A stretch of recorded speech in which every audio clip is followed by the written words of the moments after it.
Welcome to the channel where we are building a game from scratch using Love2d and Lua. Yesterday we supposedly fixed this bug about our character getting stuck in the walking animation upon a certain scene transition. Well, ignore that, but I think we fixed it, and I say that because it's hard to test it because I can't reliably recreate the bug in the first place. But I added some debugging here, this input list and the player state, so that we can, if the bug does happen again, we can hopefully track it down and see if our stuff is behaving appropriately. So today we are going to be working on fixing a bug with our spellcasting.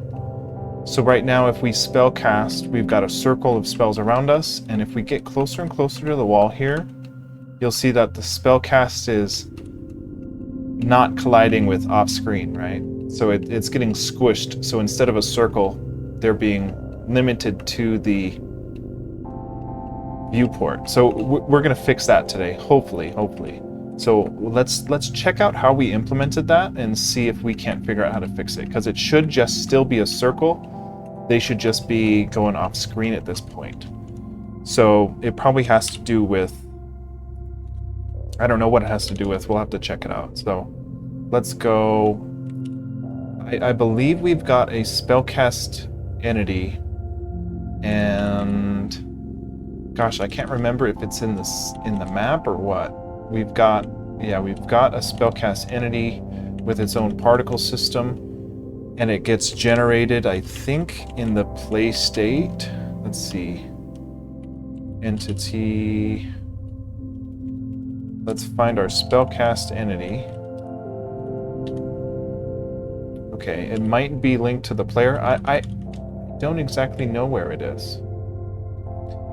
We can search for spellcast entity here. Okay. So it looks like it's in our scene, which kind of makes sense because our player's in our scene. Everything that's in the map will scroll during a scene transition, but anything that's in the scene will just be tweened to the correct position. So it doesn't scroll. So like since it's tethered to our player, it makes sense that it would be in the scene here. So let's take a look and see. We've got a table for spellcast entities. We've got an insertion of the amount of spellcast entities we've, how do we do this? Spellcast entity count. Where are we populating this spellcast entity count? Where is this? Local count gets spellcast entity count. Okay. This is jacked up. But like, let's say if we wanted just 3 spells around us instead of 5, we made it so that the 3 circle evenly. And if it was 4, it would look like a square instead of a triangle. And then if it's 2, it's just a 2 lines, right? Or just a line in between the 2? Okay. So let's see where we're doing the collision for these things. So let's check the update function. We've got an update here for, this is the logic for them to rotate around us. And then we've got player to map object collision. That's not it. So I think there might be, let's see what these .spellcast entities actually are. And maybe that'll give us a hint where we're doing this collision.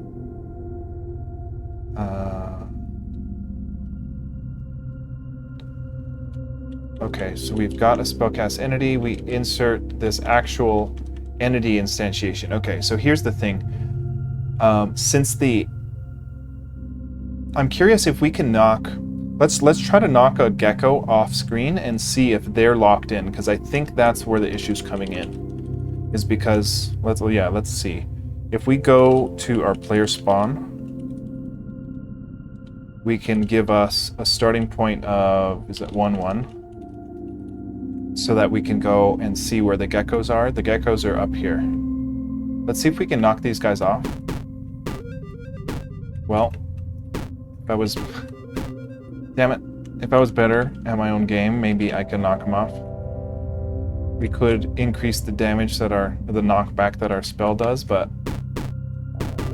Yeah, see how they didn't get knocked off. They kind of got pushed and they stopped. So I think it is in our entity class here. We should have a collides with a target. So an entity right collides. And then where are we doing the update? If we collide with an object. Yeah, see, this is going to need some refactoring because... Yeah, we're going to need some refactoring. Like, we need geckos to be their own entity. We need whatever other bad guys to be their own entity because they're going to have different logic. If a fire spell collides with the gecko, we're doing this stuff here with the spell knockback. Where is our collision? Right here. Boundary limit entity clamping. Okay. So we could, well, let's see what this else... Wow, okay, we really left an empty if block here. We say, hey, if we're an enemy and we're not corrupted, do nothing. Otherwise, meaning we're not an enemy and we're... This is weird. Why do we do this?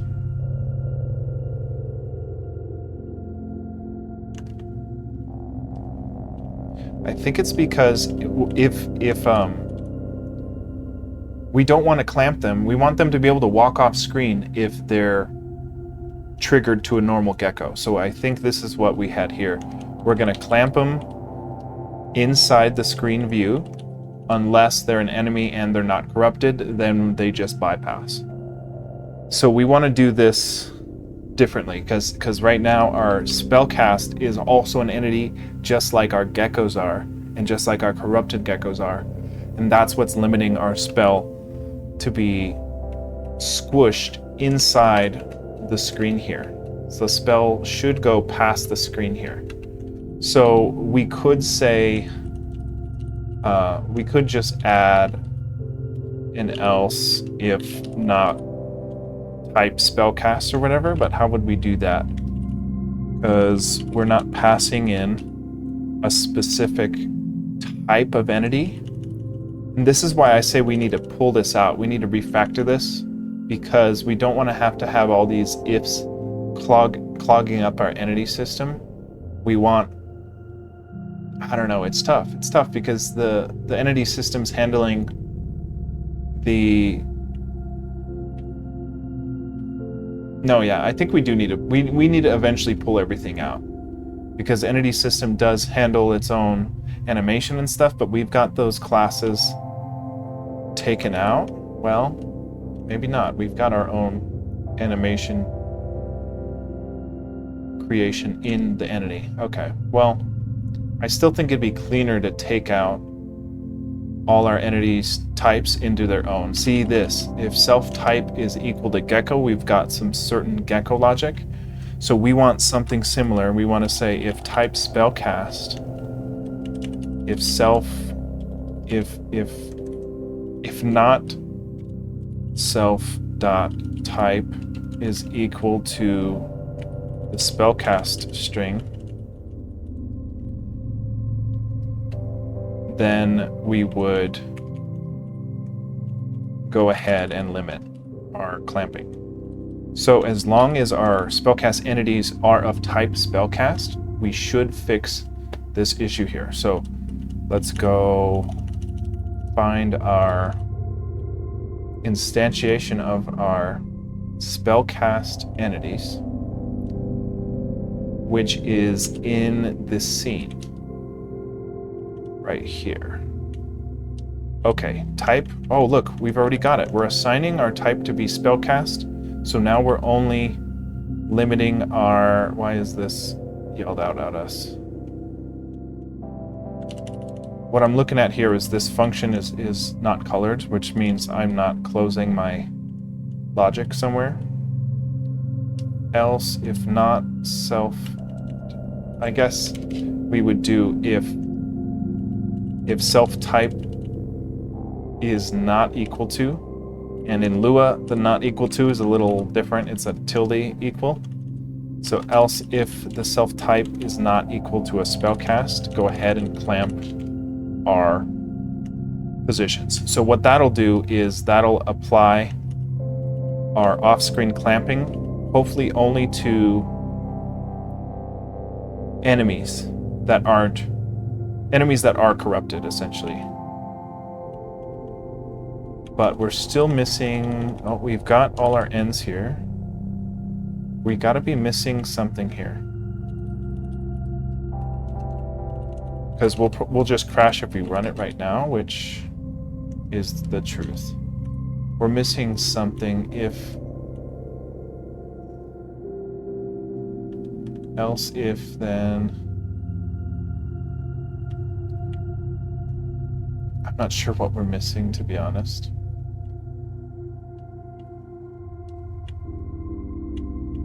Function update, yeah. It's just missing an end somewhere, or it's in the wrong place. It's got to be this empty if statement.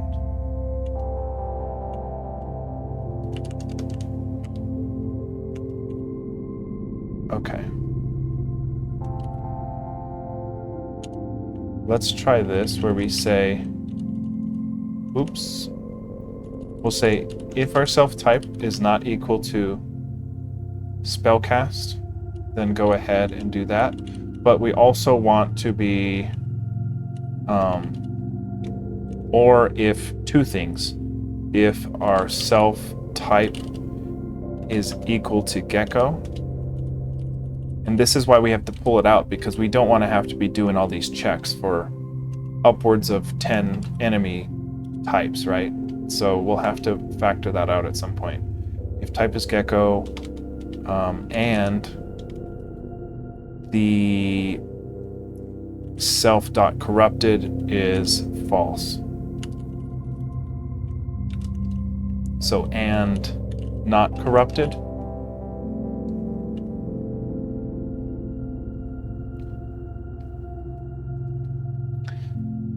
This is for limiting. We want to limit them when they are corrupted, actually. So just if they're self-corrupted. If they're a gecko and they're corrupted, go ahead and clamp them. And if the type is not equal to a spellcast, go ahead and clamp them. Now we could just say limit only geckos that are corrupted. We could do that, but we have to factor this out. Well, let's see if it fixes it. So we'll go over here towards the wall. Nice. Cool. So now let's see if it walks off with us. Like, I'm gonna... Okay, well, that's the one screen I can't walk to the left at because that's map 1-1, but we'll go down here and try to walk off. Nice. And the spellcast travels with us. Sweet. Yeah, as long as they're visible while I'm transitioning, they walk with us all nicely. That is sweet. Okay, so for right now, I'm gonna say, you know what, just do this if our self-type is gecko and that self is corrupted. Then go ahead and limit those entities. Otherwise, don't even bother. And then we'll have to make sure that we factor this out for our other... Uh-oh. I'm not walking. What the heck?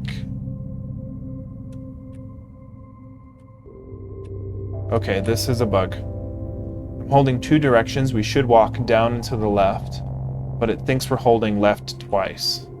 And input is left. Yeah, this is wrong. Input is left when nothing is held down, which is totally jacked up. It'll probably fix itself on this next page. It does. But we need to ensure that the input list gets flushed if no inputs are held, which I thought we fixed yesterday, but we can tackle that. We can dive into that and see. Let's see where we might be doing that.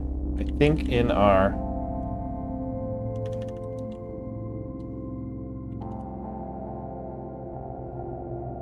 Let's search for input list.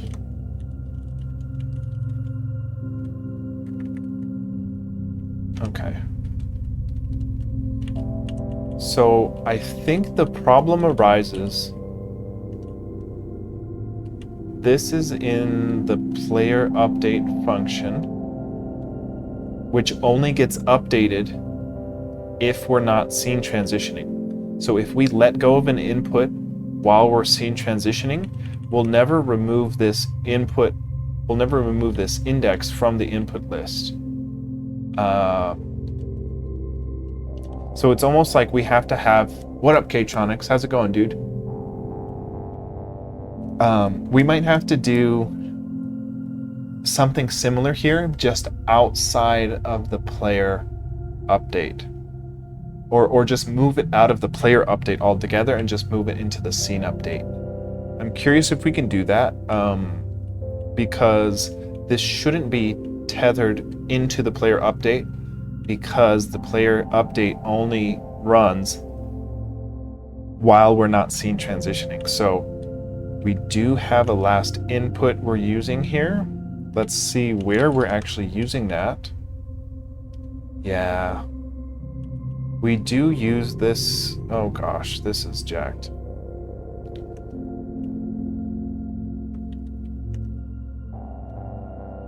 I think these might need to be ors.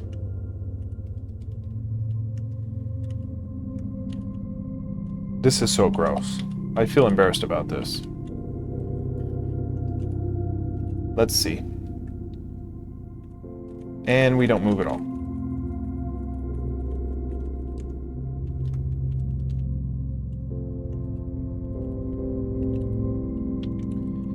Okay,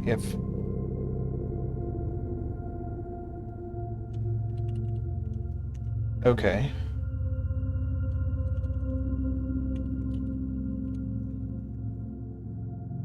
I feel like we just need to do this block outside in the scene class instead of the player class.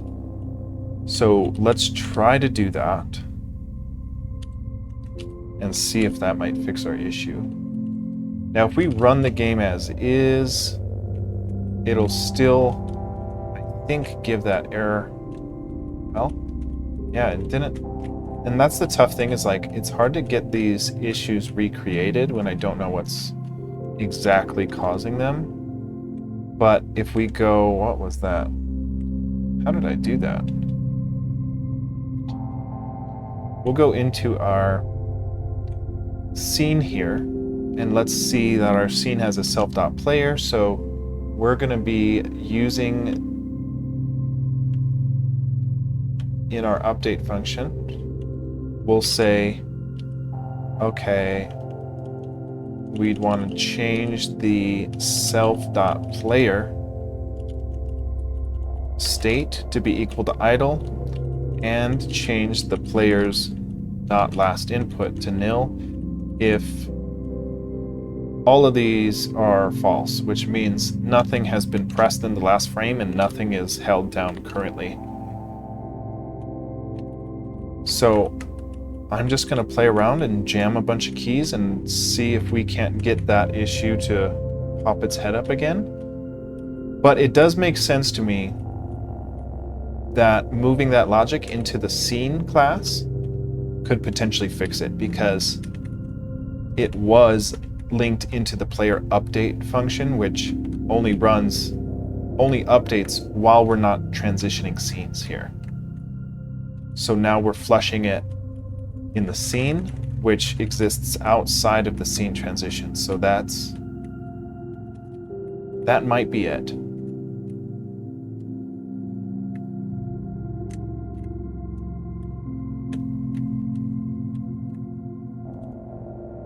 Yeah, and then right now, if you hold 3 directions, I don't move any direction. And if you hold opposite directions, you don't really move either. You move a little bit because you can't type it exactly at the same time, but I think that's okay. Because I don't want to have to keep track of up to 3 inputs at once and only do, I don't know. It was easier for me to do this. So If you're holding 3 inputs, okay, here we go. I can't get this to recreate itself either. I don't know why this one comes out of nowhere.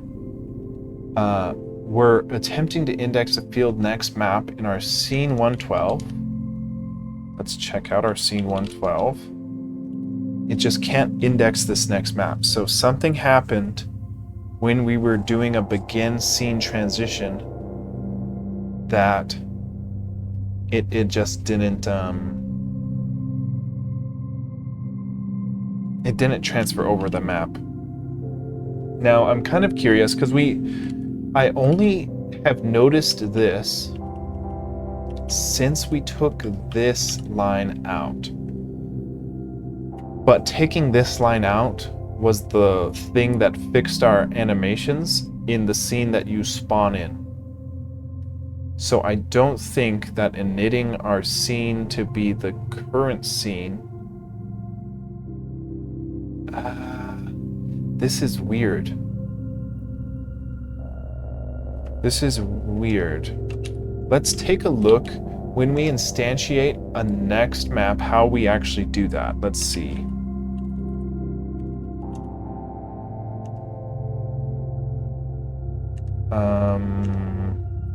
Let's search for the begin shifting. Did I spell it wrong?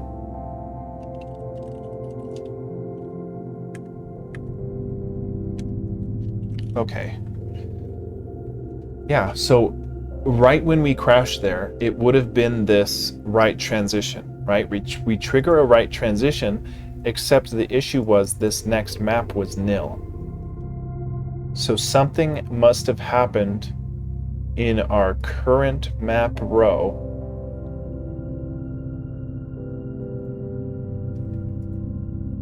that the game didn't like, and it just treated it as nil.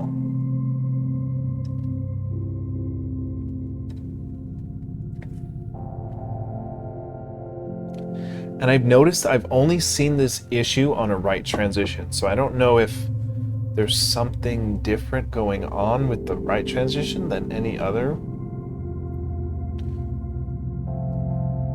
Let's make sure our overworld map width is not incorrect.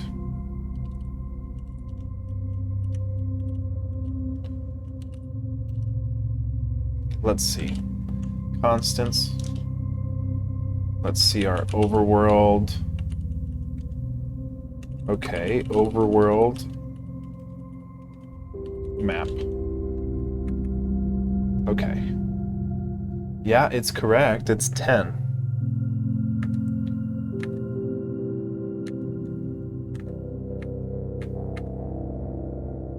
Okay.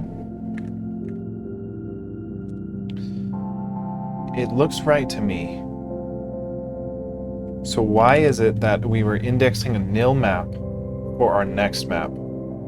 It just must mean it's not getting assigned properly on this right scene transition.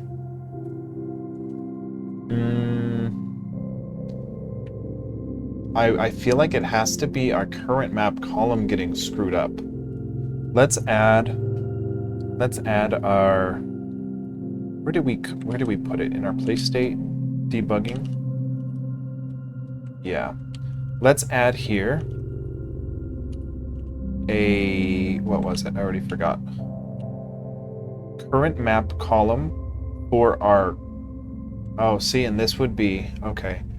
Yeah, we'll do it for our current scene, and we'll make sure that this is tracking correctly. So self.currentMap column.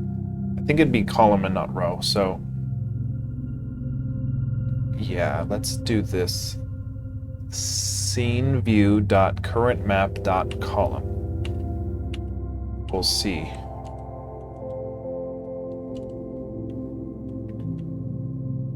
Let's see here. Yeah, right here.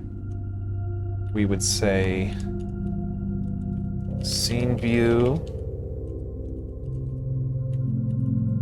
dot column. This is one thing I think could be causing it. So we'll say go to our scene view and pull our current map dot column, and we'll make sure that this is functioning hopefully correctly. So this one, or like the thing we're printing here, should match that second number up at the top where it says map 2, 3, this scene view column 3. We should always match that thing. So I'm curious if at some point our current column is just getting jacked up and then it's trying to add a column that it's not supposed to, and that's why it's nil. But again, it's tough to fix these bugs when I can't recreate them reliably. And one thing about having the debugging on screen here is that if it crashes, I can go back and watch the replay and see what these values were as we crashed, in case I miss it. But we are sticking with, and this same bug happened to us twice yesterday, so I know it is an issue. But I don't know what causes it, because we're manually reassigning it every event trigger for our scene transition. So it shouldn't be nil. We're assigning it to be some arithmetic of the current map. So that's why I'm printing up the current map, because that's the only thing I think can go wrong here in terms of indexing a bad value.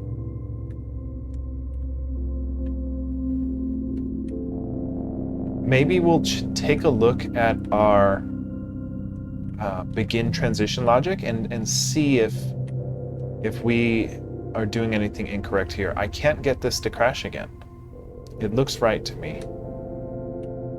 But it has crashed like that 3 times in the past 2 days, so there's probably an issue hiding somewhere.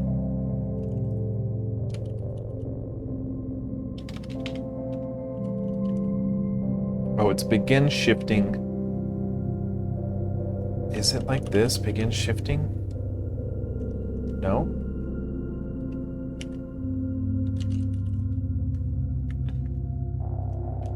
Okay, it's just camel case. Okay. Yeah, I don't see where this would mess up. Because in order to trigger, oh, I guess in order to not trigger, we're checking as long as we're not equal to this map width, this overworld map width. Otherwise, go ahead and assign our next map to be 1 column over. Okay. And then begin shifting.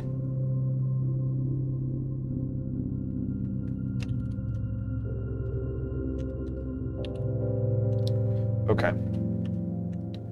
I don't know what would be causing it.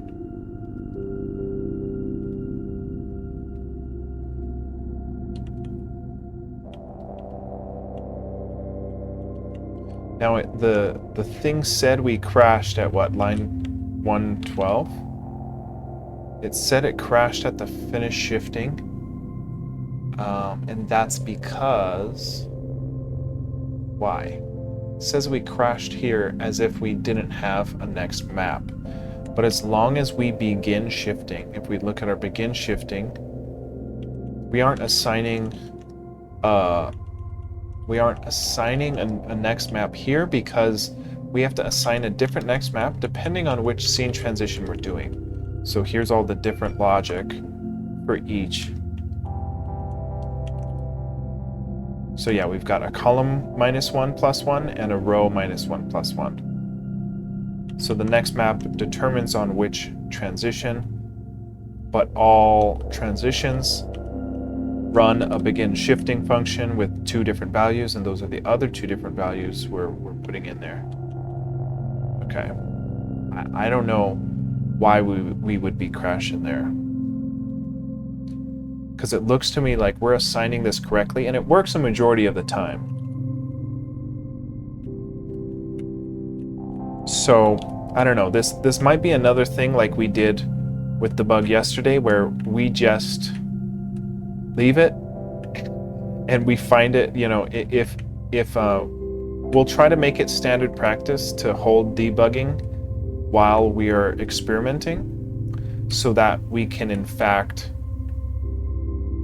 look at the data if it crashes again and see if this scene view column was incorrect, because that's my only inkling that would be going wrong here, because it's saying the next map was a nil value. And if the next map is assigned based on the current map row and column. So let's add the current map row as well to this debug, and then we'll continue to move on. And we'll try to make it practice that we hold that debugging as we're going. So let's go to our play state, and we'll go add this row as well. So cool. That'll be 105, and this will be 115.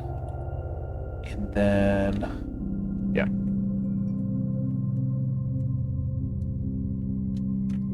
Okay.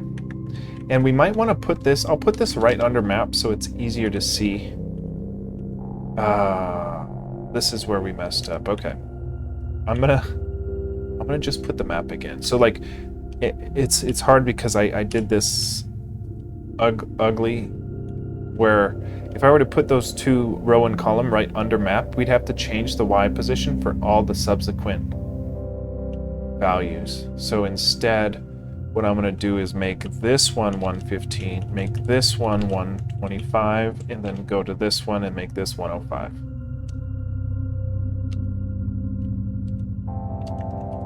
And now we should have the map and the row and column right there, easy to kind of compare. Yeah, we should probably shift everything up a bit, but it was my bad. Yeah, you know what? I'm gonna undo that. I'm just gonna put the row and column right above the map because we have space up there. It doesn't really matter, it's just like, looks ugly. We're gonna just take these two and put them right above the map. And we're just gonna say, we're just gonna do, and you know what, we'll put them on the same line, so we'll just do a bracket, and then we'll put in a concatenation there.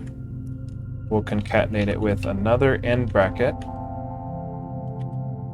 with a scene view current map dot row, row and column. Yeah, we want, it is row and then column, not column then row. So yeah.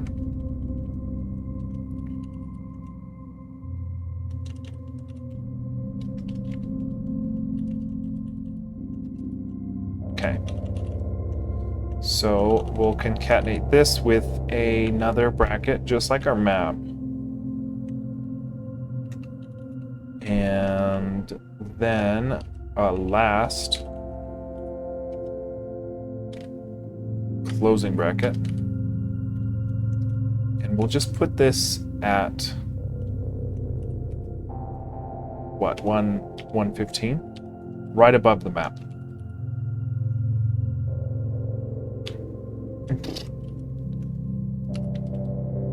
Scene view,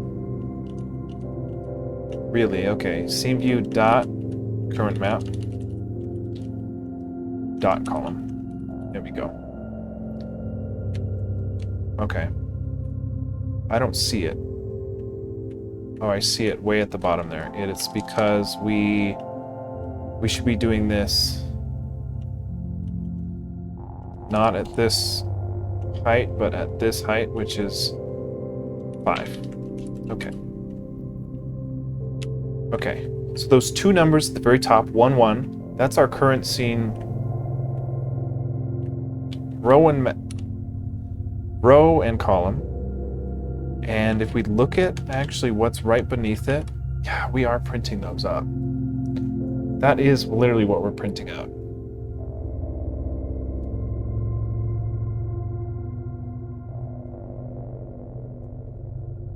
Okay. So I don't know what's causing our crash. So that makes me more confused.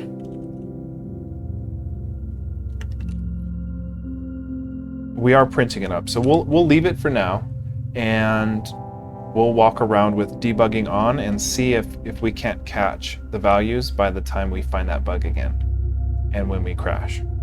So I'm just gonna get rid of that. That was bad of me. We'll go.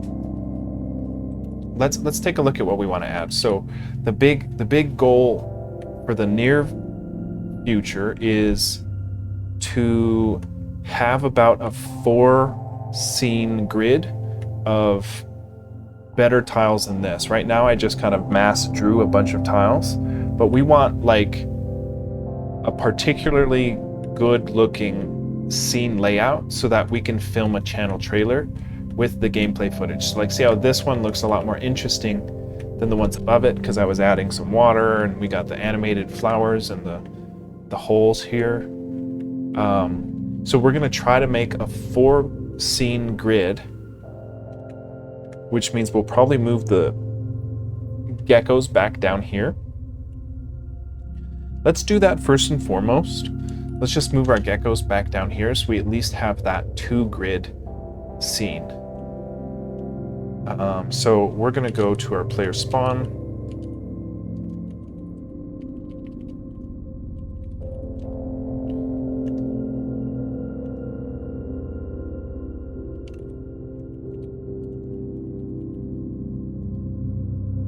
Yeah, this is gonna be 2-7, which is the grid we were just at, but now it'll start us there. Actually, it's 7-2, my bad.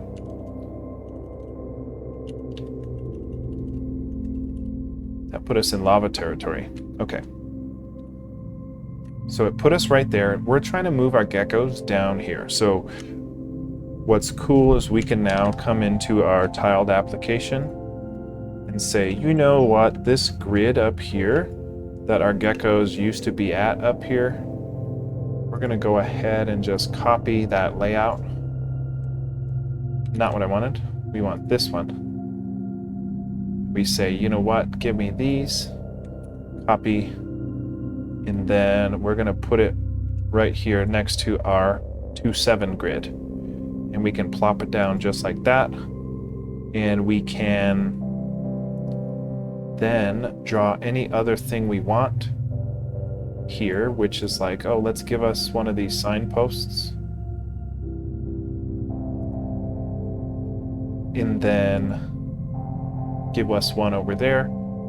And we're going to be putting geckos here. I'm going to put a layer of grass at the very top here. And we don't really have much of anything else very interesting at the moment. We do have this kind of like, almost like a secret downstairs to the dungeon or something over there. And maybe the geckos are guarding that. That should be a collidable map object. So the geckos shouldn't be able to collide with that. We'll test it though. But now that we drew this for the geckos to live at, well, we can give ourselves, I want to fix a couple things here with, you know, we want to make sure the blue at least continues so there's some continuity between scenes. You know, we're going to do something different, but right here, it's like we don't want you to be able to walk into a pool of water here. So I think what we want to do is at least put some collidable objects to block me from walking into the scene into a collidable map object. So what I'll do is I'll just put, you know, borders on the side of it. So if we come in on the side, we can't initiate a scene transition from walking in like that. And then right here we'll just put, we need to make a light yellow tree stump background. We only have the dark green, which looks wrong there, and the autumn green, I call it. It's like kind of a faded green. So maybe we want to just put. We need those for the posts as well. So maybe I'll go and just make those right now. We can fit them right here, at least for the posts. Let's go ahead and just make those real quick. We're gonna come into Sprite here, and we're just gonna take this post, and we need a yellow post, and then we need a tree with a yellow background as well. So we'll just take that. We copied one too many pixels.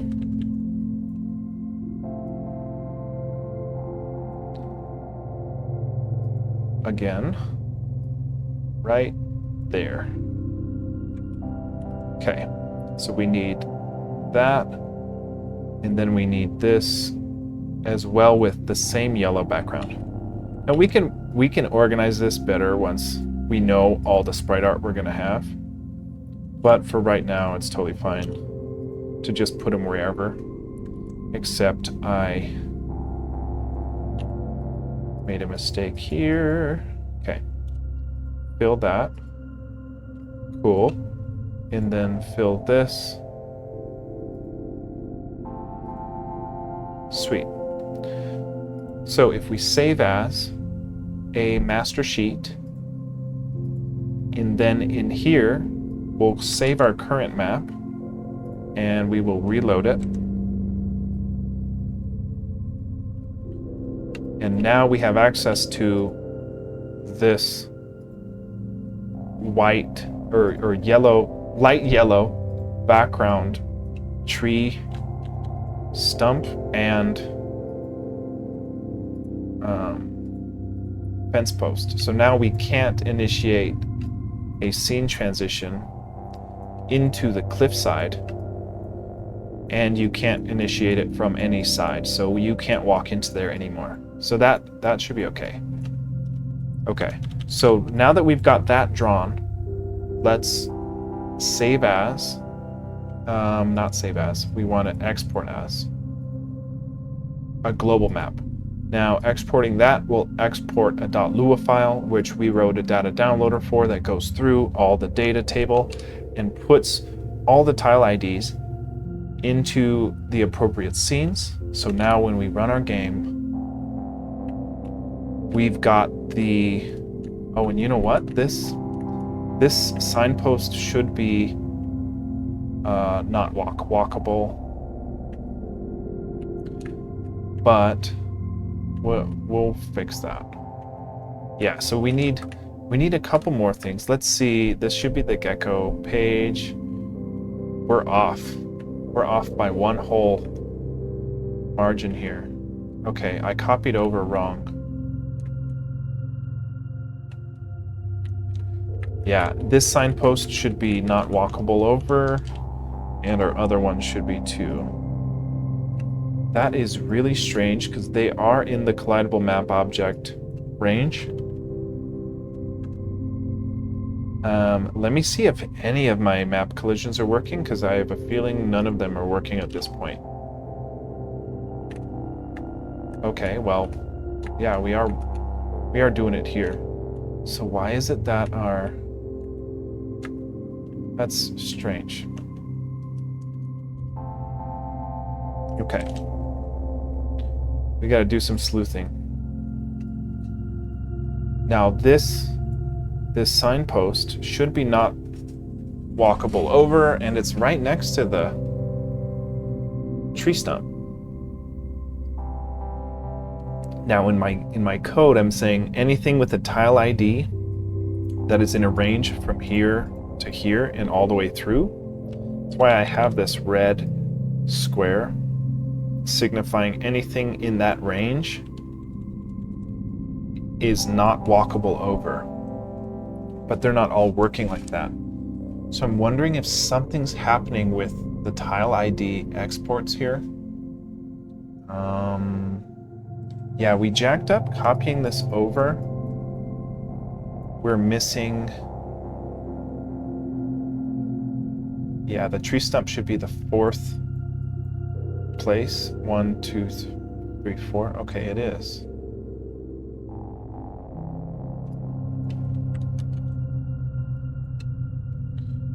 You know what? Our 1, 2, 3, 4, 5, 6, 7, 8, 9, 10. Yeah, our scene is 10 wide and only 9 tall. Okay, so why is it that our corner here, where is it? Right here. This should be 1, 2, 3, 4, 5, 6, 7, 8, 9. That is weird. We jacked this up. We're missing this whole row. We need to grab this whole row. Okay, that's what we need. Yeah, we're missing that whole first row. Now that doesn't solve our incorrect collisions with the post. Let's add this, and we'll put our tall grass right here, kind of hiding that a little bit. Okay. Because once the geckos are all right here, it's kind of like they're guarding this entrance or something, so maybe that's a cool little like sneak peek. Okay. And then what I'm gonna do is draw the signposts up here in 1-1 so that I can check these values and make sure they're the correct tile IDs for what we're trying to do. So I'm gonna export as global map. Now if we take a look here, when we export that global map, it's a .lua file right here in our graphics. And it exported a 101 and a 133 for those 2 posts that should be collidable map objects. So 101, 133, we'll go and check our tiles numbered, and we're looking for 101 and 133. Yeah, they are the correct values. You know, they're right there where our post was. So it should be uncollidable, or it should be collidable, meaning we don't move past it. So let's see. Okay. Why can we walk through it? Now we did have our, this is weird. This is weird that it would make sense if it didn't let us walk through any of them. Because we did, see, oh, look at that one's working. That one's not letting us walk through it. Let me see if the one I put down in the desert is collidable or not. We'll see if we can track down what's going on. There's one down here in the desert. Yeah, the game's really boring right now, but we're fixing that. Okay, I think it's around here somewhere. No, it's not here. That's the very bottom of the map. I swear we put some signs over here. Maybe not. What the heck?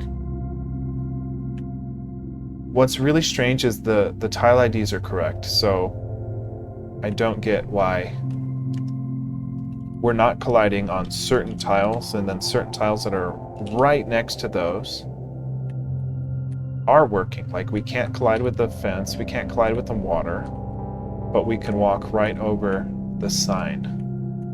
What is going on there?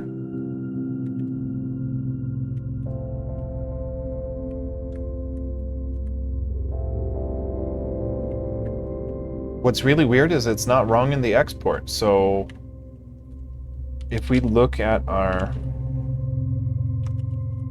collidable map objects, we're saying if the tile ID is greater than 97 and less than 256, which it is, it's 103 and 1 whatever it was, then we're going to insert a collidable map object into that table. So the only thing I could think of is that our data downloader wasn't updating correctly.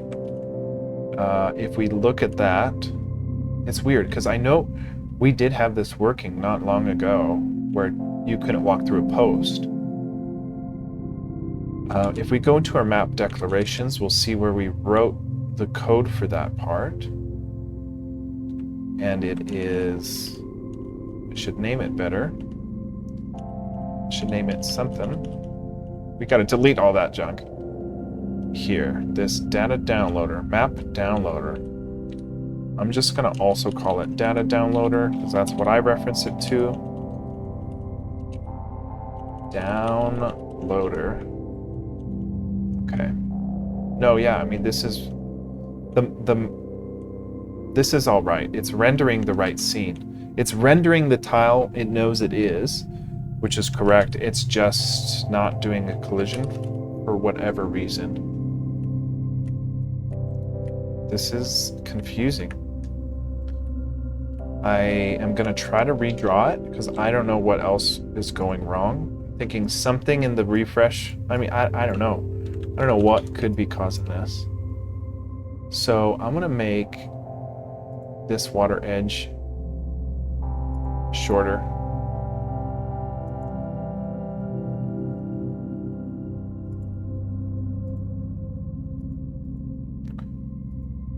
Okay, so it doesn't get cut off there. And then I'm going to move this. Yeah, I mean, it's busted right now, looks-wise, but we should not be able to walk through that. I want to test walking through that. We're going to export it as a global map, replace the global map. We know it was successfully replaced because we're rendering it, and now it's working. The flip.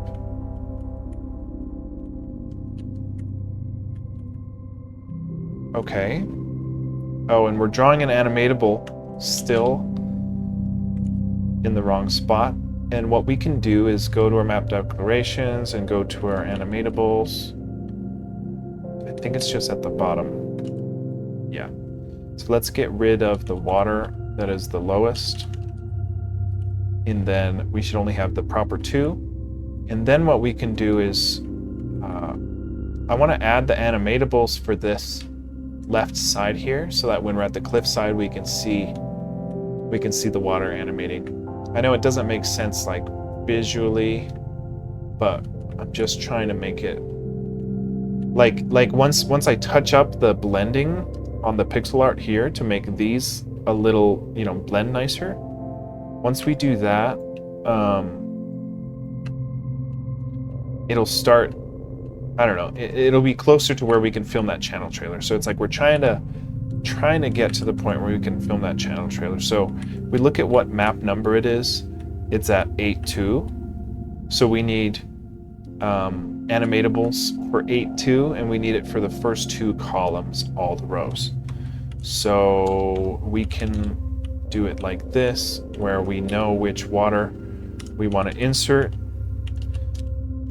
but we want it to insert at 8.2, and we need the first row, first column, as well as the first row, second column, and then we need all the way down to row 9. So we need 1 of those.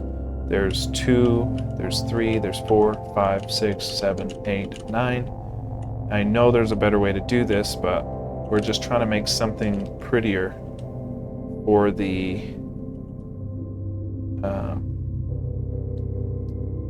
video, for the trailer, yeah, for the channel trailer for Twitch. So if there's 1, 1, then 1, 2. Okay, so this is going to be 2. This is going to be 3.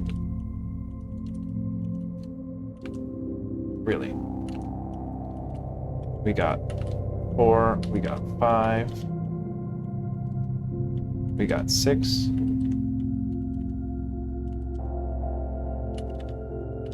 7, 8, and 9. Let's see if we've got our animatables down here when we walk down there. Insert animation 18. What are you talking about?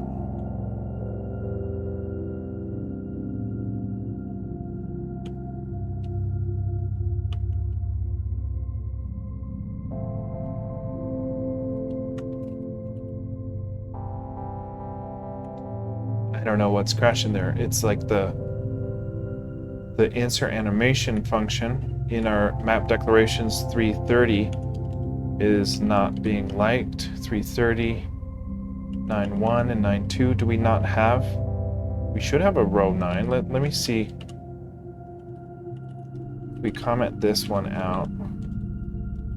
Oh, it is just 8. It is only 8 values, not 9. Because the 9th value is the HUD. So it is 9 tiles tall, but there's only 8 tiles worth of map. So we have to only do the first 8. That should do it. So we should have water down here. Nice. Look at that water going. Okay. So as I say, we try to get our.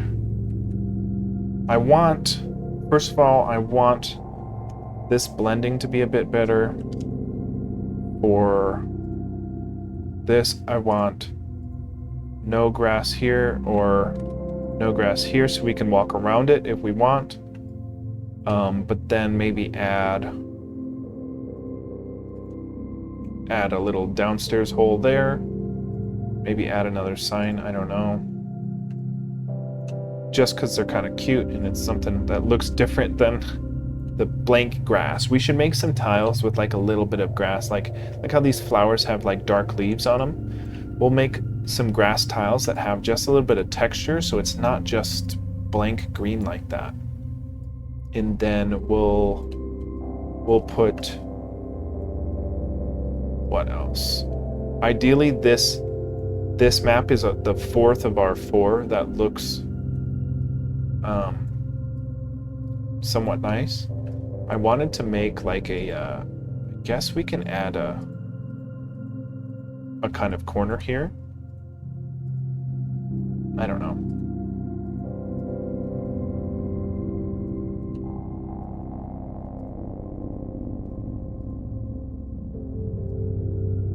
That looks a little weird, huh?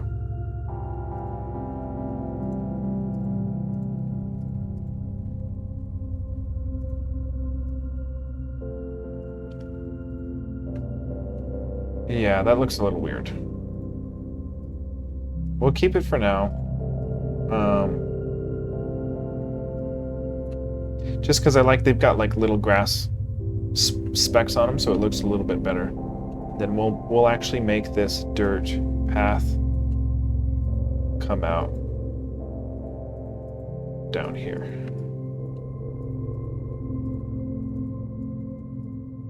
And maybe what we'll do is put it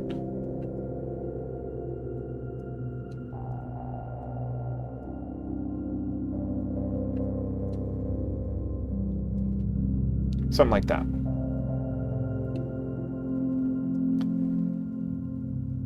Okay. And then if we get our geckos moving down here, then we have 3 different scenes that are, somewhat different. And I might be okay with that being the channel trailer. And we can re-record the channel trailer once we get a better map made and everything, but I just exported that. So let's go and see what it looks like. We've got this little path here. Let's test. Yeah, we can't walk into that. Can't walk into that. That's working. I don't know why the map or the post here wasn't collidable, but it seems to be working now. Hey, Glumb? Thank you, Glumb. I appreciate it. Or G1 Bum. However you say that, appreciate it, man. Thanks for watching. Thanks for tuning in. And if you want to give a phonetic spelling of your name down there so I know how to refer to you, that would be nice too, if you're into that. But we're trying to get some geckos spawning here. So I think it's going to be as simple as we insert some entities right here into our... We have to get rid of all this. We have to get rid of that. We'll do that today. We have entities. I don't know where we're inserting them. Right there. Okay, so look, instead of inserting our gecko entities into map 1-2, we're going to put them into 2-7. No, it's 3-7. If we put them into 3-7 instead, oh, we've got to do this. This should be 3-7.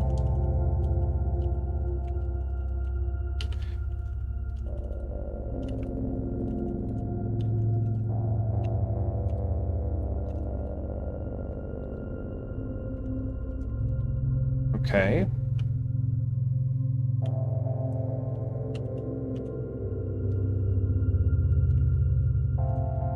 Obviously, we need to make a function to kind of handle this for us better. But if we go over here into... It's 7-3, god damn it. It was 7-3. Okay. So here, we're going to do some fancy switching here. We're going to say, go ahead and substitute any map 3-7 with a map... Oh, you know what? I need like an escape character for these brackets. What is the escape character here?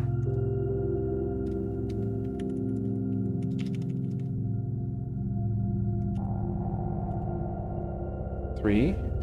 Oh, no, you find it. Oh, we need an escape character for the back tick. Okay. And then 7. And then escape. Okay, we're going to replace this with map, comma, 3. Why isn't it working? There we go. No, 7. 3. And we do that globally. Okay, I'm messing something up.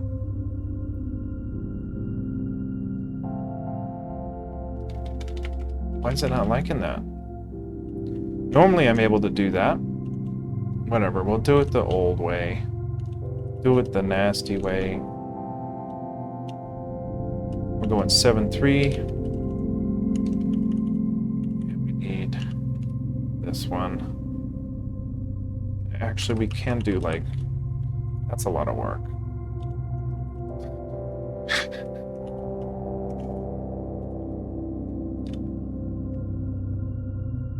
It's 7... What am I doing? It's 7-3, right?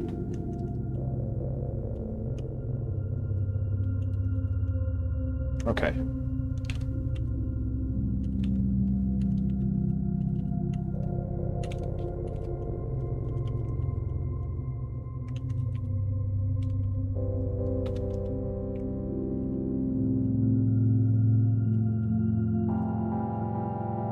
Okay, let's see.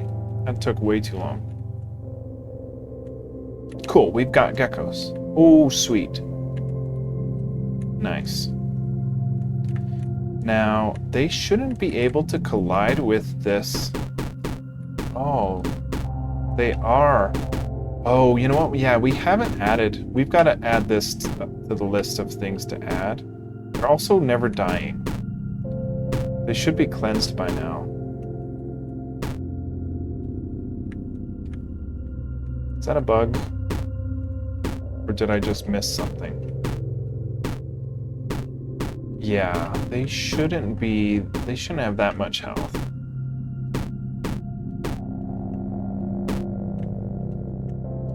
Okay, well... Are we updating them? Are we updating their... Yeah, I mean, they're registering the hits, and they're flashing like they're taking damage, but they're not. Local entities. Okay, we'll have to figure that out. They've got little health. I'm wondering if we take their health even lower, if we can kill them or not. Sounds like the health just isn't being deducted. Oh, well, we did cleanse them. Okay. I don't know why having 2 health was such a big deal.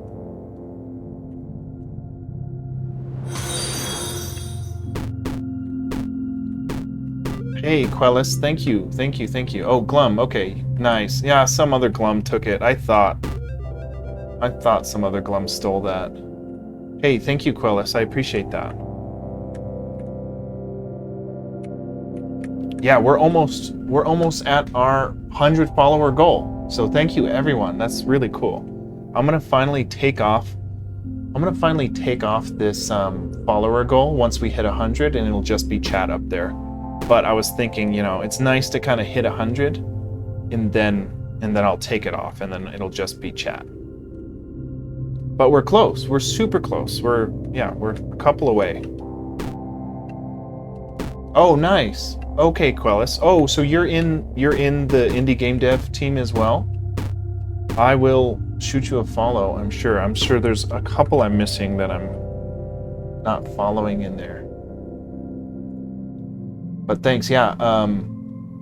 I was just accepted yesterday, so this is my first stream with the indie game developers team here on Twitch. But I'm super excited. I was on Falinir's stream earlier today, just hanging out because I hadn't seen what his stream was until today. So it's cool. I just love Twitch. Twitch has got the best community. Everyone's been so nice to me, and it's been great.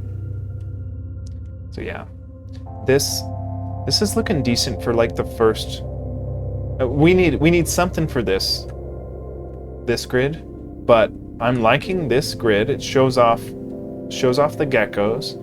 We can have our spell casting going. I don't know why 2 health is so absurd for these guys that it can't kill them. And oops. No, I'm on it. This is in NeoVim. So like my first 300 streams were on Linux. I was on like Debian or Pop OS, but this is the Windows subsystem for Linux, and I'm just in NeoVim on Windows. So it is Windows. I'm trying to get as close to back to Linux as I can, but I'm gonna be switching over to Mac because I just really don't like Windows. It's just been there's just like a lot of tiny issues. Like I mean, I don't like the terminal. The terminal isn't very good, and then I'm just having some issues with our game running behind this terminal when I'm in full screen. So like this rendering will happen behind this semi-transparent terminal, which is just not a great issue. I'm gonna maybe give them 1.5 health. We have to debug this. We'll add this to our notes to debug. We'll say that we'll need why are geckos at health 2 invincible? And then we've got to work on this 4th panel. Work on 4th panel for our channel trailer. Once we have those 4 panels, we can make a little video for the channel trailer for Twitch here.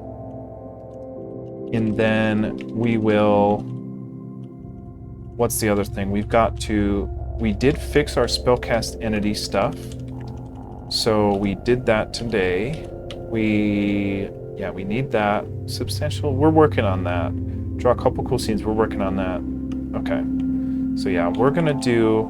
we won't need to debug the gecko stuff just yet before the channel trailer. I'm just trying to get that channel trailer out so we have something to kind of welcome people into the channel with. Yep. This is all stuff. I think we do want to do this stenciling for the for the log cabin for the channel trailer, so we'll just... But in terms of next episode, I'm not sure what should be next episode. I don't really follow this anyway, but maybe, yeah, maybe we will work on these two things next episode for tomorrow.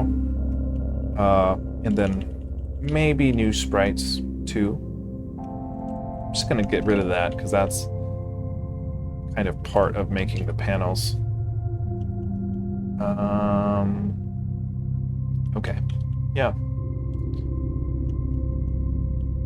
There's a bunch of stuff that is like falling behind here.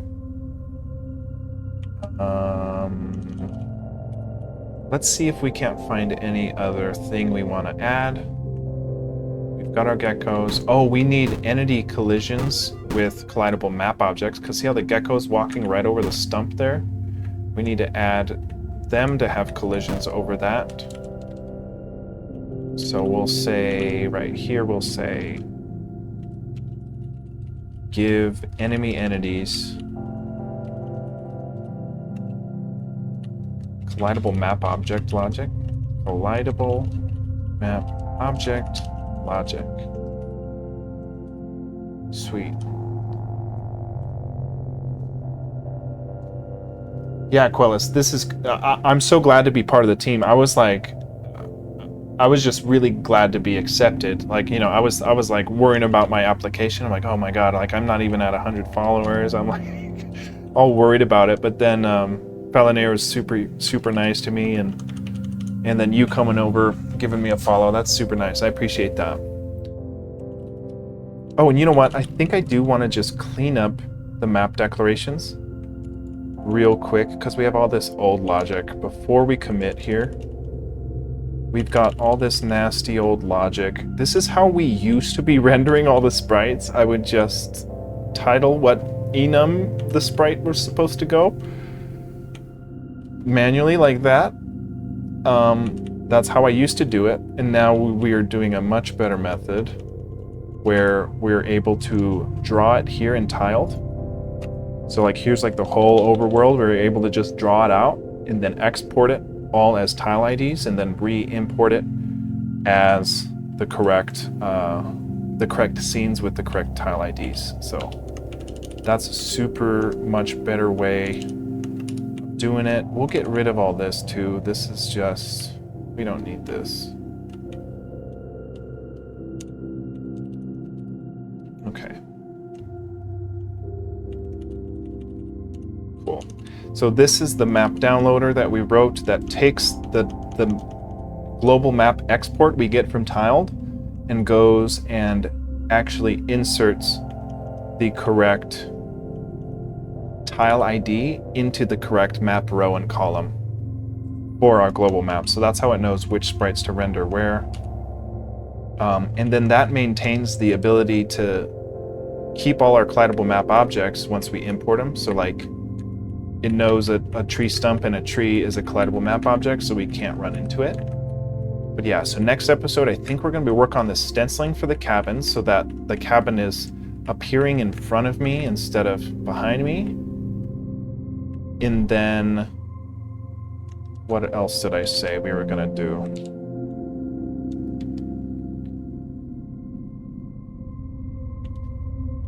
Work on the fourth panel and then make some new sprites for the fourth panel. So maybe we'll make the fourth panel something different. Maybe not grass. Maybe we'll make it a little bit of desert or something. Maybe we get fancy and add one more entity for this channel trailer, but I don't know if we'll get that far. Let's go ahead and we will check our commit here. That all looks right.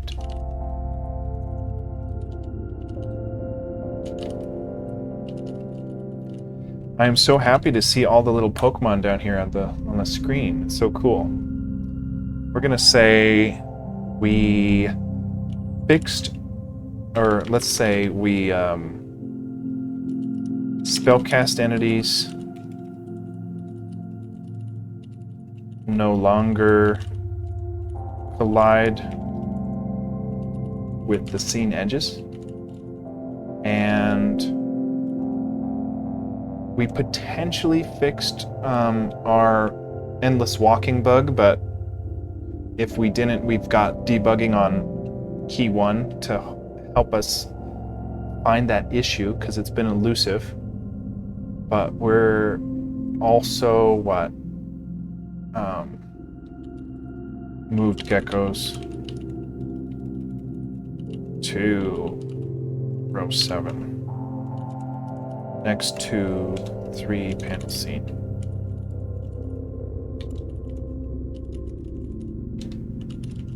Sweet. Oh, nice. Yeah, you can, yeah, you got the little Quellis dev right there. I think, if you get, I forget how many channel points it is or whatever, but you can customize which Pokemon you got, and you can hug. I think I can hug. I think that maybe I'm got that wrong. I need to learn how to use it better, but I know you can do attack and hug. Oh, it's because I left out his underbar here. There we go. But yeah, hey, thanks everyone for watching. I normally stream about this time of day every day. I post all these devlogs up on YouTube, so if you want to see the development from the very beginning, it's all the way. We've got all those episodes backlogged on my YouTube channel. If you want to join the Discord, we've got that where you can share your own projects. I'm into web dev as well, so I'll be working on I'm working on a new website for my art, and I'll be sharing that on the Discord here soon. I'm almost done with it. And then thanks for being here. We're gonna raid out to, honestly, maybe just Falinir here. But what is Foss Quellis? I'm not sure what that is.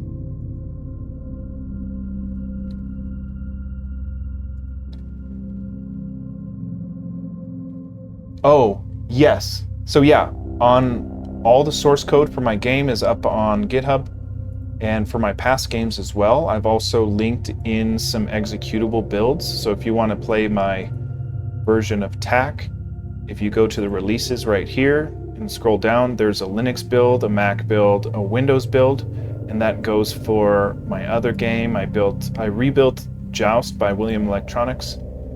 I've got the instructions all there linked on my GitHub, so you can test out the builds, as well as I do have one build for this game. It's from 2 months ago or so, from May 14th. So I do have a build of this game on there. It is before all this new map stuff, but yeah, all of the source code is totally visible here on GitHub. If you want to check out how I did it or just peek around a bit. Weather's another one I did as a code jam here, game jam. So that was cool. I think I've got a Git. Yeah.